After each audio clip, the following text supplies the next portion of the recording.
कधी कधी आयुष्य एका वळणावर आपल्याला विचारांच्या खोल गर्दीत घेऊन जातं. ही कथा आहे सुरेश कांबळे याची. एक असामान्य पण मन हेलावून टाकणारी घटना सोनवाडी येथे घडली.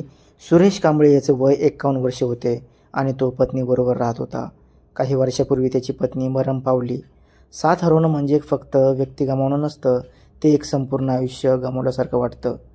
पत्नीच्या मृत्यूनंतर सुरेश हा घरात असला तरी एकटेपणा सहन करू शकला नाही. पत्नी गेल्यानंतर त्याला आयुष्य किती दिवस टिकेल याचा विचार सतावत होता. एकट्या भीतींना आपण कितीही शब्द सांगितले तरी त्या कधी उत्तर देत नाहीत. या वयात कोणी भेटले तर आयुष्य चांगले जाईल असे त्याला वाटत होते. 50शी पार केली तरी सुरेश याच्या अंगातील शक्ती त्याला शांत बसू देत नव्हती. वय कितीही झपाट्याने पुढे गेलं तरी हृदयाचे ठोके कधीही तरुण असतात. याच काळात सुरेश याचा परिचय चिंचवाडी येथील मानसी जोगदंडे या महिलेशी झाला. मानसी 38 वर्षाची होती आणि तिची घरातली परिस्थिती चांगली होती. तिच्या दिसण्यामध्ये एक वेगळीच अदा होती. ती दिसायला एकदम गोरी पान होती, नाकी डोळी नीटस. जो कोणी तिच्याकडे एकदा बघेल तिच्याकडे बघतच राहील. तिची अशी अंगकाठी होती. जणू आयुष्याची मैत्री केलेली स्त्री. सुरेश याच्याबरोबर परिचय झाल्यानंतर मानसीला याच्याबद्दल आपल्यापणा वाटू लागला. मन हे कबूल करत नव्हतं, पण आतून जणू कुठला तरी ओढ निर्माण होऊ लागली होती. सुरेश यालाही मानसी भेटल्यामुळे आधार वाटू लागला. पत्नीच्या मृत्यूनंतर 3-4 वर्षाचा कालावधी गेला होता. त्या काळात तो एकांकीपणाचं ओझं वाहत होता.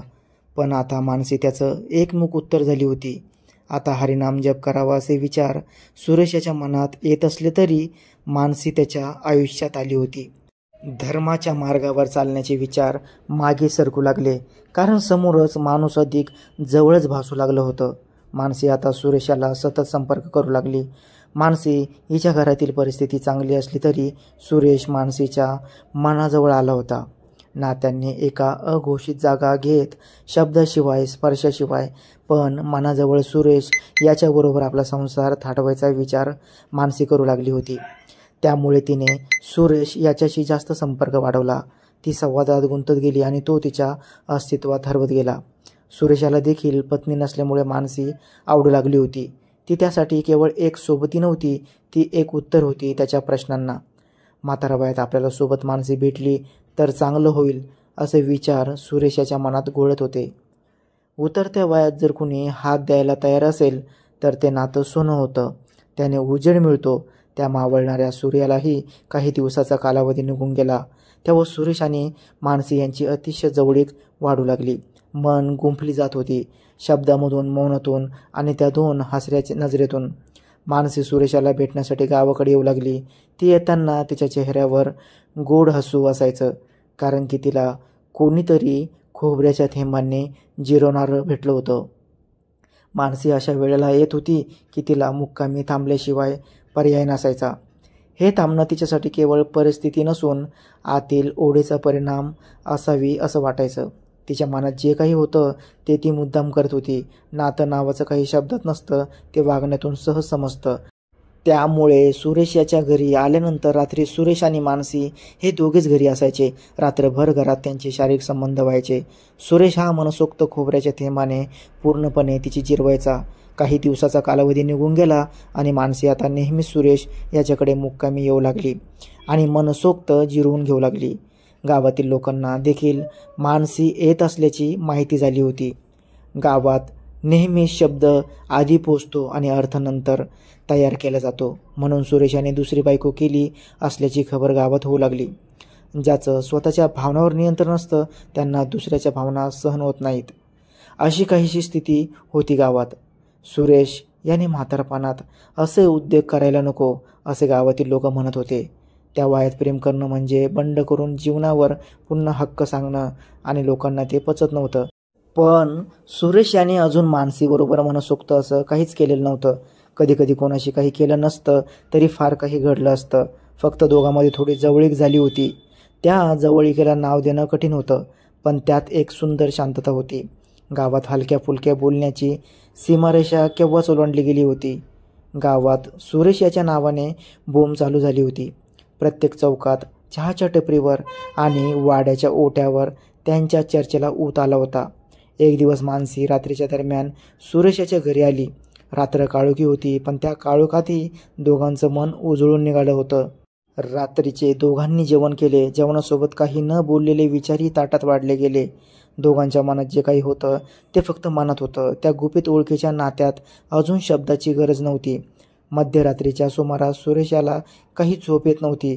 मन अस्वस्थ होतं. आठवणी, विचारांनी नकळत होणारी ओढ याचा कल्लोळ सुरू होता. त्यामुळे त्याने मानसीचा त्या दिवशी पुन्हा आधार घेतला. मानसीच्या अंगावर सुरेशाचा हात पडला आणि मानसी जागी झाली.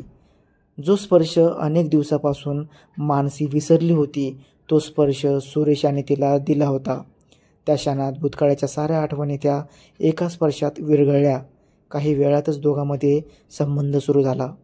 त्या दिवशी सुरेशने पूर्ण खोबऱ्याचे थेंब संपेपर्यंत तिची जिरवली. ती रात्र आता केवळ रात्र राहिली नव्हती, ती एक अनामिक जवळीक बनली होती. मानसीला जे हवे होते ते तिच्या मनासारखं घडू लागले होते. ती भावना केवळ शारीरिक नव्हती, ती एक स्वीकाराची होती, आपुलकीची होती. एवढे दिवस फक्त थोडंसं रडवणारा आज जोरजोरात रडत होता आणि मनसोक्त जिरवत होता. मानसी काहीच बोलली नाही. मौनाचं ओझं तिच्यावर झापटून आलं होतं, पण त्यात एक प्रकारचा संयमी होता. सकाळी जेव्हा मानसी उठली तेव्हा सुरेशाने जे काही झाले ते कोणाला सांगू नको अशी तहानलेली थंबी दिली. ही गोष्ट आपल्यापुरती ठेवू, तो म्हणाला, पण त्याच्या डोळ्यात भीती आणि गुंतवणूक दोन्ही स्पष्ट दिसत होते. परंतु मानसीला देखील आता सुरेश हवा होता. ती भावना आता शारीरिक ओलाव्यापलीकडे गेली होती. ती होती आपलेपणाची आस. दोघेही एकमेकांना स्पष्टपणे बोलत नव्हते. शब्दांची जागा आता नजरेच्या स्थिरतेने घेतली होती. मानसीला सुरेश याच्याबरोबर संसार करायचा होता. तिला आता कोणीतरी जिरवणारं भेटलं होतं. नात्याला नाव, नात्याला ओळख, जे संबंधाची मानसी अनेक दिवसापासून वाट पाहत होती. आताच नव्हे, अनेक संक्रांतीनंतर जी ऊब तिला हवी होती, ती ऊब आता तिच्या अस्तित्वाचा एक भाग झाली होती. ते संबंध आता प्रस्थापित झाले होते. आता हे नातं तात्पुरतं नव्हतं, त्याला आयुष्यभरासाठी वळण द्यावं लागणार होतं. त्यामुळे सुरेशवर आपला हक्क सांगण्यासाठी मानसी तयार झाली होती. ती आता मागणी करणार नव्हती, आता ते मागणं हक्कात बदललेलं होतं. सुरेश आता आपल्याला सोडणार नाही असा विश्वास तिच्या मनात तयार झाला होता. आणि जरी सोडल्यास तर त्याचे परिणाम त्यालाच भोगावे लागतील, असं ठामपणे ती मनाशी म्हणू लागली. मानसी आता प्लॅनिंग करत होती आणि ती यशस्वी झाली होती. एका स्त्रीच्या शांततेच्या मागे कधीकधी भविष्याचं गणित चालू असतं आणि शब्दाऐवजी कृती तिचं उत्तर बनतं. सुरेशच्या मनात मानसी ही केवळ एक जवळची ओळख होती. ती मला समजते, मदत करते, एवढंच त्याच्या विचाराचं परीघ होतं. पण ती त्या परिघापलीकडे कधी पोचली हे त्यालाच कळलं नाही. 1 वर्षभर दोघांनी संबंध प्रस्थापित केले होते. त्या वर्षात ऋतू जसे बदलत गेले त्यांचं नातंही गहिरे होत गेले. पण नावाशिवाय आता मानसीने डाव टाकायला सुरुवात केली. तिने हळुवार पण ठामपणे सुरेशच्या समोर गेली. तुम्हाला माझी आवश्यकता आहे आणि मला तुमची, ती म्हणाली. स्वर त्यांच्यात स्थैर्य होतं, पण आत कुठेतरी थरथरी होती. गावातील लोक नावे ठेवत असतील, पण आपण जर लग्न केलं तर सर्व काही सुरळीत होईल. सुरेशने या वयात लग्न करण्यास नकार दिला, कारण त्याच्या मनात सतत एक विचार घोळत होता. 50ची पायरी टाकल्यानंतर नवीन संसार उभारणं म्हणजे लोक काय म्हणतील? त्या वयात प्रेम करणं काही अंधश्रद्धा नव्हे, पण समाजाला ते पचन कठीण गेलं असतं याची त्याला भीती वाटत होती. त्या रात्री मानसी शांत होती, पण तिची शांतता खोल अर्थ घेऊन आलेली. तिने हळुवारपणे त्याच्याकडे पाहिलं आणि म्हणाली, खोबऱ्याच्या थेंबाने जिरवायला आणि संबंध करताना तुम्ही म्हातारे वाटत नाही. मग लग्नाच्या विचारात वय आडवं येतं का? तेव्हा तरुणपणा मनात असतो, तोच संबंध टिकतो. मग संसारासाठी मागे का वळता? सुरेश निरुत्तर झाला होता. त्या वाक्याने त्याच्या मनात पसरलेलं संभ्रमाचं ढग गर्द झाले. टेन्शन वाढू लागलं. त्याला आता पक्क वाटू लागलं की मानसी आता मागे हटणारी नाही, आणि जर मी मागे हटलो तर तिचं रागवणं नव्हे तर तिचं ठामपण मला तोडून टाकेल. त्यामुळे त्याने तात्पुरती वेळ मारून घेतली. ठीक आहे मानसी, तू म्हणतेस तसंच होईल, पण थोडा वेळ दे, नंतर बघूयात. पण तो म्हणाला, एकच विनंती, ही गोष्ट गावभर चर्चेचा विषय होऊ नये. मानसी हसली पण गप्प राहिली, कारण आता तिच्याकडे वक्तव्य नव्हती. तिच्याकडे नियोजन होतं. काही दिवस गेले, ऋतू बदलत गेला. नोव्हेंबर महिना आला. दिवाळी नुकतीच गेली होती. गावातले दिवे अजून उरलेले रंग दाखवत होते, पण सुरेशच्या मनात काळोखाची जाणीव जास्त झालेली होती. लग्नाच्या तारखा सुरू झाल्या होत्या. गावात लग्नाची थोडीशी कुजबुजही ऐकू येऊ लागली होती. दिवाळीनंतरची पावसाळी शांतता आता नव संजीवनीसारखी वाटू लागलेली. याच काळात मानसी ठामपणे बोलली, आता संपला विलंब, रीतिरिवाजाने हा संसार मंजूर व्हायला हवा असे तिचे निश्चय होते. मात्र सुरेशच्या डोक्यात मात्र वेगळाच विचार घोळत होता. मनात भीती होती की लग्न म्हणजे एक जखडण, समाजाचं मान्यताप्राप्त नातं मिळालं की एलपी स्वातंत्र्य संपेल ही अघोषित दास्ते त्याला कुरवळू लागली होती. एक दिवस त्याने मानसीला विचारलं, शिवारात चालते का? कपाशी पाहायची आहे. सोनवाडीच्या पुढे शेतामध्ये कपाशी उंच झाली होती. त्या पांढऱ्या शुभ्र बोंडामध्ये माणसं हरू शकल अशी दाटी होती. बस इतकीच जागा हवी होती. मानसी शेतात आली. सुरेशनं तिला ठोंबरे यांच्या शेतातील कपाशीच्या पट्ट्यात चालत जायला सांगितलं. ती विचारी न करता गेली. तिचा त्याच्यावर विश्वास होता. तो विश्वास अनेक भावना आणि आठवणीवर उभा होता. तिथे पोचल्यावर हवेत एक अस्वस्थ शांतता पसरली होती. सुधारणारे वारेही दिशा बदलत होते आणि त्या शांततेत सुरेश म्हणाला, साडी काढ. मानसीने आश्चर्याने पाहिलं. कदाचित तिला वाटलं असेल की हे पुन्हा शरीराच्या जवळीकचं मागणं असेल. पुन्हा खोबऱ्याच्या थेंबाने मनसोक्त इथे याला जिरवायचं. ती हसली, थोडीशी ओशाळवाणी झाली आणि साडी अलगद काढली. पण त्या हास्याचं दृश्य सुरू राहावं यापूर्वीच तिची वेदना सुरू झाली होती. सुरेशने साडी हातात घेतल्यावर तिला हाताने ढकललं. ती खाली पडली. जमिनीवर पडलेली मानसी काहीच बोलू शकली नाही. प्रश्नाचा एकही शब्द तिच्या ओठांवर येई तो त्याच्या हातांनी तिचा गळा दाबायला सुरुवात केली. क्षणभरात प्रेम, माया, सहवास, विश्वास सगळं नातं संपवलं गेलं. मानसी वेगळ्या मूडमध्ये होती. मनात संसाराचं स्वप्न आणि डोळ्यात गहिरे प्रेम. पण तिची काळजी, तिचं प्रेम. सुरेशने तिच्याच साडीने तिचा जीव घेतला. मानसीचा पूर्णपणे जीव गेला आहे हे पाहून त्या ठिकाणाहून पळ काढला. क्षणभर त्याच्या डोळ्यापुढे सारा आयुष्याचा पट फिरून गेला असावा. पण हृदयात अपराधापेक्षा भीती मोठी झाली होती. तो निघून गेला आणि मागे एक शांत पडलेला देह आणि कपाशीच्या सोन्यासारख्या पांढऱ्या फुलामध्ये भरलेला काळा धागा उरला. हातांनी संबंधाचा गळा दबवणारा सुरेश त्या शेताच्याच गवतात हरवून गेला होता. नोव्हेंबरचा महिना होता. थंडी हळूहळू गावभर पसरत होती. 14 नोव्हेंबर रोजी शेतातील महिलांच्या एक टोळी कपाशी तोडण्यासाठी त्या भागात गेली. त्यांना ही कल्पना नव्हती की त्या दिवशी ते फक्त फुलं नाही तर एक पुरलेली वेदना शोधणार होत्या. कपाशीच्या ताटव्याजवळ पोहोचल्यावर एक विचित्र वास त्यांच्या नकळत नाकात भरू लागला. एक क्षणच लागला आणि त्यांनी वासाच्या दिशेने पावलं टाकली. त्यासमोर पोहोचल्या आणि जे दृश्य समोर होतं ते पाहून सगळ्या हादरल्या. एका कुजू लागलेल्या मृतदेहावर श्याम रंगाची ओलसर साडी झाकलेली होती. शरीर शरद ऋतूसारखंच निशब्द विटलेलं होतं. गावभर ही भनक वाऱ्यासारखी पसरली. पोलीस ठाण्यात तात्काळ माहिती पोहोचली. पोलीस लगेच घटनास्थळी दाखल झाले.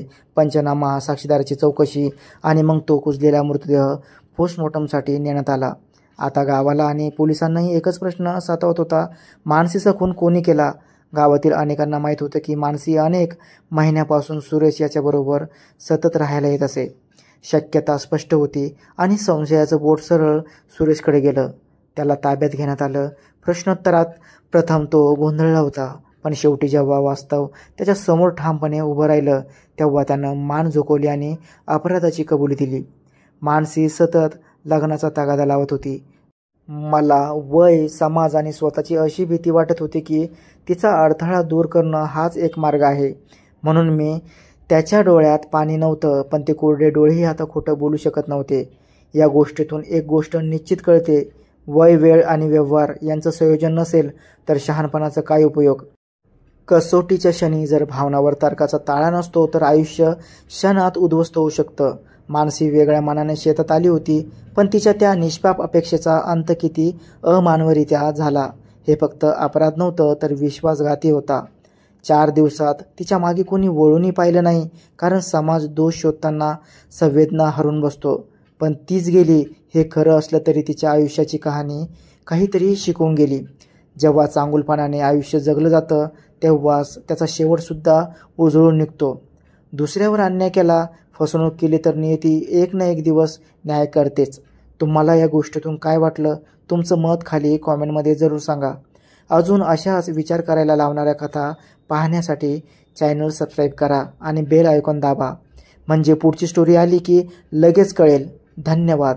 आपण पुन्हा भेटूच एका नवीन सत्यकथेच्या माध्यमातून.